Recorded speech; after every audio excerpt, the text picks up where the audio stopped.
welcome back to the Toffee Blues, your source for all things Everton. I am Connor Williams and we're back with another one of our 24/7 news report videos. You know the drill by now. We start off with the headline news, and the headline news is pretty much breaking as of recording. So like 6:05, and it is from Rob Dorset of Sky, and it is that Aston Villa are in advanced negotiations with Everton for Digne. Chelsea have not pursued the interest, while Digne prefers Villa over West Ham and Newcastle. The fee is to be agreed probably between 20 to 25 million.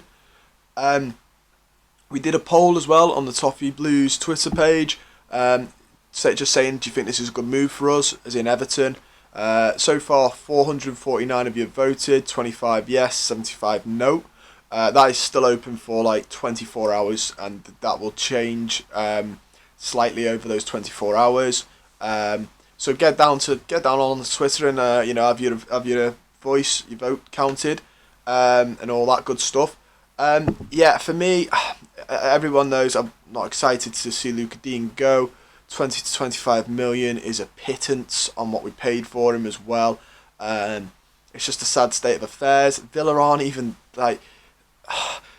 It's a sideways step. I would argue they are probably in a better position right now than us, but that's still a relatively sideways step for me. It's not like going to Chelsea, is it? Like if he went to Chelsea, I'd be like, fair play, that's Chelsea. But Villa, and also they are technically, you could argue, they're direct rivals for European slots for us. So it just makes it does make sense if you really want the player gone. But it's a shame. It's going to be a really good signing for Villa, though. Absolutely phenomenal signing for Villa, I think, in my opinion. So, more power to Villa. That's really, really good. But yeah, so it looks like Digne is going to leave this transfer window. I was hoping for a bit more than 20 to 25 million. It'll probably be 20 million and plus add-ons. So I'm a little bit disappointed in that aspect, but there's not much we can do, is there, unfortunately. Mykolenko played the other day against Hull. I didn't watch the game myself, but I've heard he did okay. He did okay, and we've got to give him patience and time because he's had a winter break and everything, so he's not match fit. And the Premier League is a whole different kettle of fish to the Ukrainian League, so we are going to have to be patient with him. So it makes perfect sense, really, to sell our best left back for 20 million. But yeah, so that's where we are with the headline news, and I'm sure you guys will give me your opinions on that. After that, we have the news that Everton have been offered the chance to sign Inter Milan winger Alexis Sanchez. That's come from the Mail Sport. Again, we ran the poll on our Twitter, as we normally do. Basically asking, would you take him at Everton? And as always, you guys voted in that poll. And I've got the stats here for you now, so I'll read them out. We asked Alexis Sanchez, just simple thumbs up, thumbs down. 914 so far have voted. 84% said nope. 16 said yeah. That's open for another 24 hours as well. So while you're doing the Digne one, go do that one. Have your voice be heard. Again, that will probably change in 24 hours. I think that's still going to stay no, though. Majority. The Digne one, I think, might get a little bit closer just because some fans are happy to see him go. Some fans aren't. That one's sort of splitting from what I can see on social media, so I think that one will be a little bit closer. The needle will be a bit more in the middle. The Alexis Sanchez one, I think, I hope will be predominantly no. For me, it's the type of player we should avoid.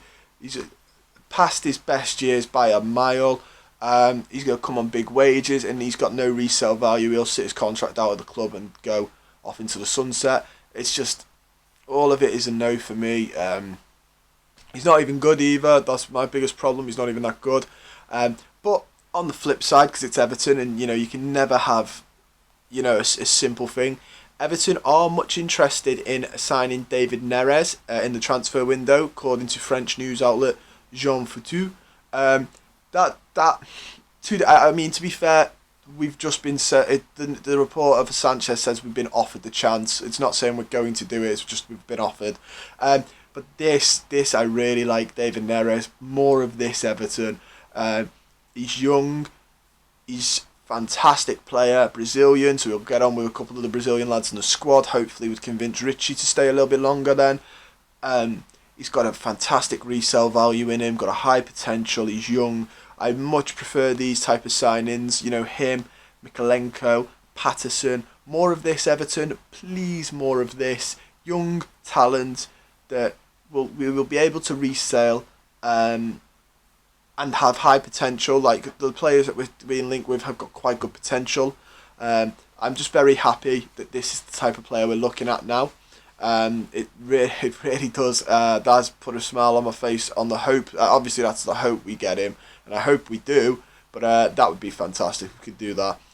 We also have the news that Everton have been drawn against Brentford in the FA Cup at Goodison Park for fourth round. The tie will be played between the 4th and the 7th of February.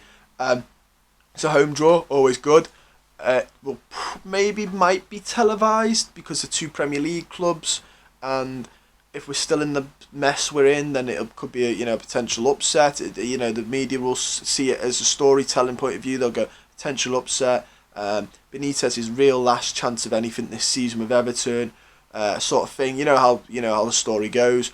So I think that could be televised as well, which would be good for people that can't go to game or are overseas fans in America and Colombia and stuff like that. So that's really, really good as well that it's on the telly. But a home draw is fantastic to get in the cup. Obviously, I don't need to tell you guys that.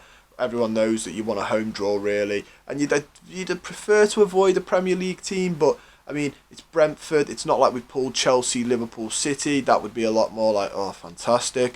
It is Brentford, who we have played before. I didn't go brilliantly, but we can work on it. We're more likely to beat them than we are to beat the likes of Chelsea. So I'm happy with that. It's an okay draw. And to be fair, I didn't watch the whole game, but looking at the stats, reading it, and seeing a couple of people's opinions on Twitter, I mean, it sounds like Hull gave us a good game. It pushed us all the way. Huddersfield gave us a game. QPR knocked us out. It doesn't matter if they're Premier League club or not. Anyone's going to give us a game. I think a League 2 team would give us a game. So you can't really be like, oh, I'd want a lower league draw, because at this stage, I think Chester would give us a good run. So it's one of them, isn't it? We also have the news that Everton are expected to make an improved offer for Longstaff.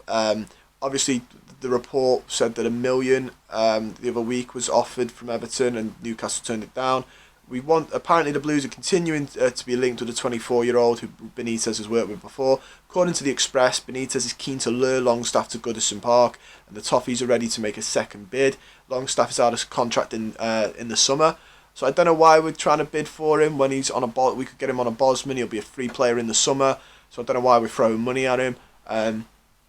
The one plus I will say about this is he's 24, so again, sort of aligns with that Patterson, Mikalenko, David Neres sort of thing. I just don't think he's a very good player. I've seen people go, he's better than the rest of the rubbish we've got outside of Allen and Decore. That's their views, not mine. But they go, he's better than the rest of the midfield. But if you're saying they're not very good, and you're saying, well, he's a bit better than what we've got, that's not. I might just be being a bit spoilt here, but I want really good players that would compete with Decore and Allen, so they never get into the mindset of, no one in the squad's going to replace me, I'm the best midfielder. I want a group of best midfielders that will just constantly push each other to be better. Not somebody who you go, yeah, we'll get him and we'll just stick him in against the lower leagues, the lower teams in the Prem and the FA Cups and that, or an injury he'll do as a substitute teacher type-esque. I don't want that. I want good midfielders.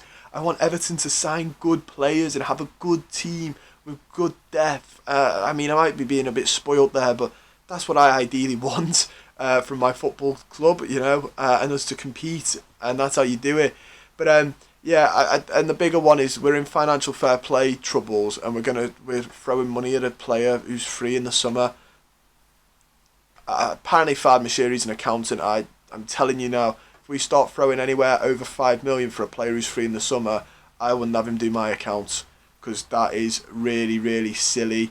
I personally, if you really want him, would either try and sign him with Bosman, or just do what Madrid are apparently doing with Mbappe, and just go, listen, don't sign a new contract and we'll come get you in the summer, Do that. Don't be throwing money at a player who's free in the summer. Newcastle, by the way, are hoping he'll sign a new contract, so that's why they're not accepting the bid. So they're really hoping they can change their mind with the new money they've got. They could probably bump his contract up quite a bit, so we'll have to wait and see on that. He might decide he wants to stay and fight like Trippier does to get on from second from bottom, because according to Eddie Howe, that's why Trippier went there, because of the determination and the battle and the ambition, and the challenge that rivals there. Or more in reality, he might stay because they've offered him quite a bit of money to stay. Finally, we have that the Blues eye Bournemouth defender. Everton are plotting a move for promising Bournemouth defender Lloyd Kelly, as the Mirror reports. Newcastle and West Ham are also interested in the player. He's 23 years old, and the Blues are looking to solidify their defence. Again, the right age. I haven't watched much of him. I don't watch much of Bournemouth, but Newcastle, they're going to be linked with every player we are. They're the new West Ham, and West Ham are linked as well. We're always linked with the same players. West Ham's the most attractive, I'd say. Unless you want more money, then it's Newcastle. Then we're dead in the middle of that, because West Ham have got European football and will try and push for European football next season. I don't think are going to be anywhere near European football, but we've got a little bit of money. Or you could go Newcastle, who could be back in the Championship next season, and he'd be back there again, but they will offer him a lot more money. It depends on the player and his dreams and aspirations, and other stuff as well, like which would be better for his family, which city he stays in. Obviously West Ham would be London, which isn't far from Bournemouth, it's down south.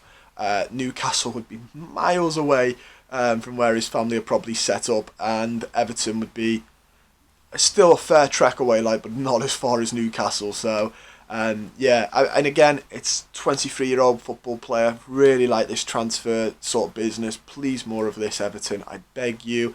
No Alexis Sanchez, please. But that is all I've got time for today. Don't forget to like the comment, subscribe to the channel, like the video, and comment down below on anything I've discussed today. Don't forget to check out the Toffee Blues as well to get on those polls. But yeah, don't forget to let me know your thoughts on Digne to Villa, and the price tag that's going at, and do you think that'll be a good signing for Villa? I actually think Digne will be a really good signing for them. Let me know your thoughts on Alexis Sanchez. Would you take him? Wouldn't you take him? David Neres, that one's quite exciting, I must admit. Sean Longstaff situation, what would you do? Would you offer him like 3 million, or would you just wait, or would you just absolutely never get him anyway? Yeah, and all that other good stuff. I do like to read your comments. I always read them in my spare time. Quite interested in them. It's nice to get other people's opinions on the fan base and stuff like that. Obviously I get it from Twitter as well, but you can follow me on Twitter as well if you're bothered. My link's probably going to be in the description. But yeah, and don't forget, most importantly guys, stay safe, and I'll see you very soon.